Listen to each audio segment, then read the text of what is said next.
안녕하십니까. 반갑습니다. 오늘은 거래량으로 매매 타이밍 잡는 방법 제2탄에 대해서 방송을 해보도록 하겠습니다. 방송에 시작하기에 앞서서 1탄에서 교육해드렸던 내용에 대해서 잠시 설명드리고 나서 넘어가 보도록 하겠습니다.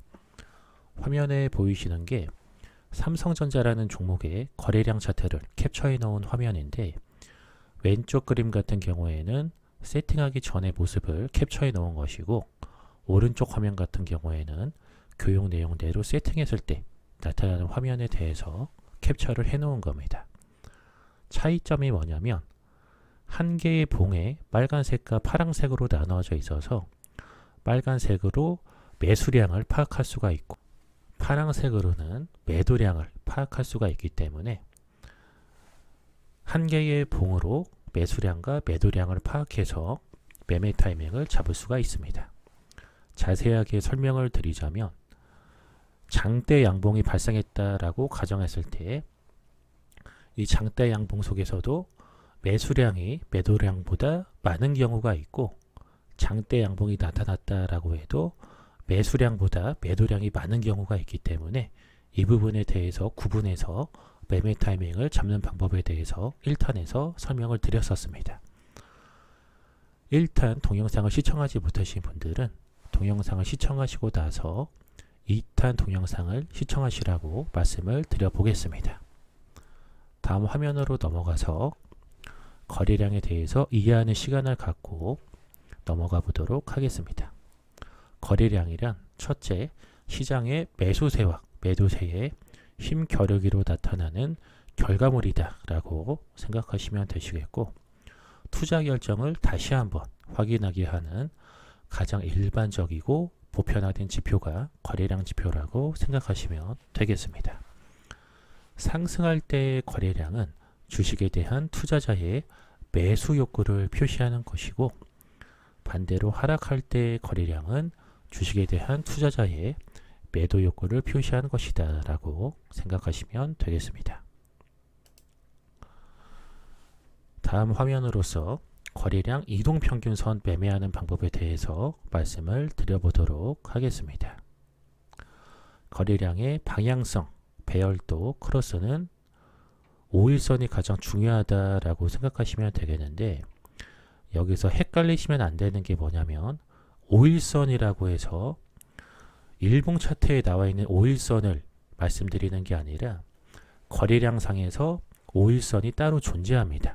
차이점이 뭐냐면, 일봉 차트에서 나타나는 5일 거래 평균선은 5일간의 주가를 더했을 때 이것을 5로 나누면 5일선이 나타나게 되는 것이고, 거래량상의 5일선은 5일간의 거래량을 더해서 5로 나눴을 때, 이것을 선으로 나타냈을 때 이것이 거래량의 5일선이다 라고 말씀드려 보겠고, 일봉상의 5일선과 헷갈리지 마시라고 말씀을 드려 보겠습니다.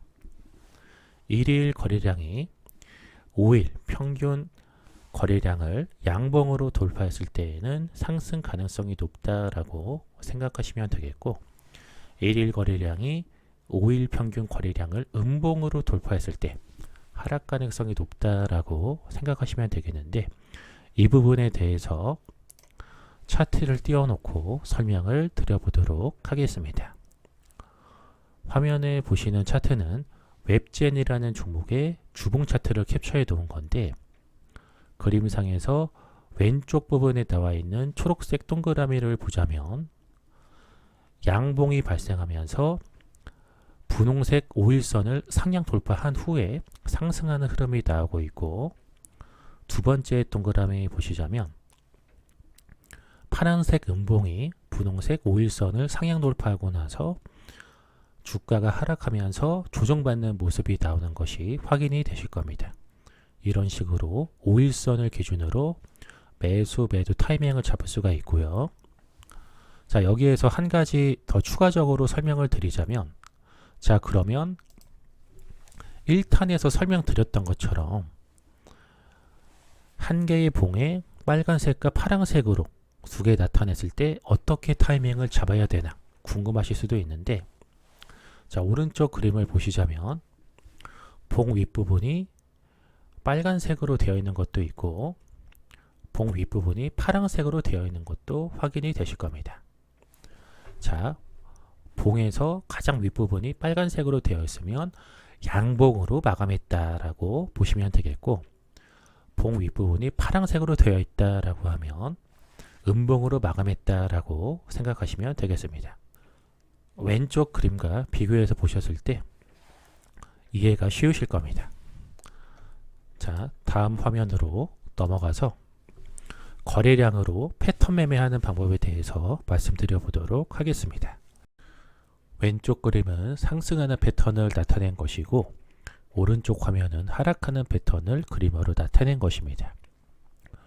왼쪽 그림 먼저 설명을 드리자면 거래량상의 장대 양봉이 발생하면서 주가가 급등하면서 주가 같은 경우에도 장대 양봉으로 마감을 한 후에 이후에 거래량은 감소했지만 주가는 하락하지 않고 횡보하는 모습을 보이는 화면인데, 이렇듯 거래량은 감소했지만 주가가 빠지지 않을 경우 상승할 가능성이 높다라고 생각하시면 되겠고요.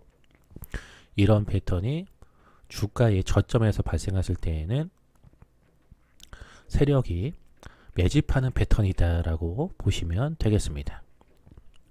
자, 오른쪽 하락 패턴 한번 보시자면 거래량이 증가하면서 장대 양봉이 발생하면서 주가 같은 경우에도 장대 양봉이 발생한 후에 이후 거래량은 빠지지 않고 횡보하는 모습을 보이고 있고, 주가 같은 경우에도 횡보하는 모습을 보인다면 주가는 하락할 가능성이 높다라고 생각하시면 되겠습니다. 특히 이런 패턴이 주가상 고점에서 나타난다라고 하면 세력들이 고점에서 물량을 터는 과정이구나 라고 생각하시면 되겠습니다. 자, 여기까지 해서 거래량으로 매매 타이밍 잡는 방법 제2탄에 대해서 설명을 모두 드렸고요. 방송을 보시고 나서 유익하신 분들은 좋아요와 구독하기 버튼 누르시고 댓글에 영상 유익하게 잘 봤다라고 남겨주시면 방송하는 데 큰 힘을 얻고 있습니다. 잠시만 시간을 내셔서 동참해 주시면 감사하겠습니다. 이상 방송 마치도록 하겠습니다.